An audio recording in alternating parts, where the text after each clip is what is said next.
আসসালামু আলাইকুম, আমি মোহাম্মদ ফিরদৌস ইসলাম। আপনারা দেখতেছেন আমার কাজ। তো আজকে আপনাদেরকে দেখাবো একটি খামারে আপনি কিভাবে আপনার খামারে খরচ কমিয়ে আনবেন, সেই প্রসেসটা আপনাদের মাঝে শেয়ার করবো। অবশ্যই কেউ স্কিপ না করে সম্পূর্ণ ভিডিওটি দেখবেন। তো আসুন শুরু করা যাক।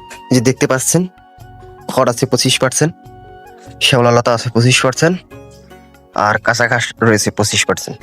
সব মিলে হলো 75%। তাহলে এবার প্রশ্ন করতে পারেন আর 25% কোথায় পাবো? ওই যে আর 25% আপনি দানাদার খাবার দিচ্ছেন, সব মিলে 100% হয়ে গেল। বিসমিল্লাহির রহমানির রহিম। দেখতে পাচ্ছেন আমি খড়গুলোকে কেটে নিচ্ছি সুন্দরভাবে সাইজ করে। এই মেশিনটি আপনারা যে কোনো প্ল্যাটফর্মে পেয়ে যাবেন, অনলাইন থেকে অর্ডার করে কিনে নিতে পারেন। আমি অনলাইন থেকে কিনেছি। এই মেশিনটি অনেক উপকারী একটি মেশিন। দেখতে পাচ্ছেন কি সুন্দরভাবে আমি কাটতে পারতেছি। আগে যেখানে আমার আধা ঘন্টা সময় লাগতো, এখন আমার সেখানে 5 মিনিট 10 মিনিট সময়ের ভিতরেতে, অল্প সময়ের ভিতরে কাজটি হয়ে যাচ্ছে। আপনারা এই মেশিনটি অনলাইন থেকে যে কোনো প্ল্যাটফর্ম থেকে নিতে পারেন। এরপরে আমি লতা কচুগুলোকে কেটে নিচ্ছি। আপনারা দেখতে পাচ্ছেন, অনেকে হয়তো প্রশ্ন করতে পারেন যে ভাই, লতা কচু খাওয়ালে গরু অসুস্থ হয়ে যেতে পারে কিনা। আমি বলবো না, গরু অসুস্থ হবে না, তবে আপনাদেরকে একটু হিসাব করে খাওয়াতে হবে। ওই যে শুরুর দিকে আপনাদেরকে দেখিয়ে দিলাম আঙ্গুল দিয়ে 25%, 25%, এভাবে 75% এবং 100% আমি পুড়িয়ে দিলাম। আপনারাও ঠিক সেভাবে করবেন।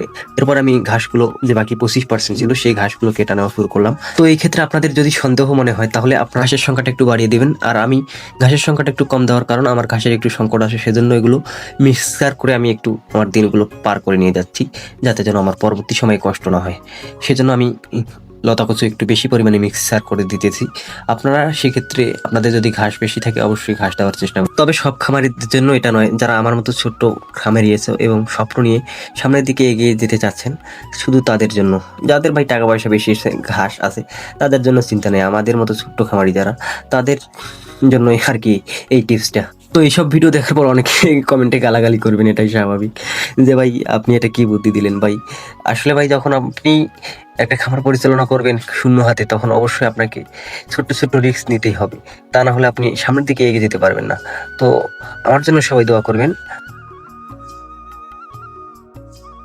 আর আমার প্রথম খামারের প্রথম সেট হচ্ছে এটা।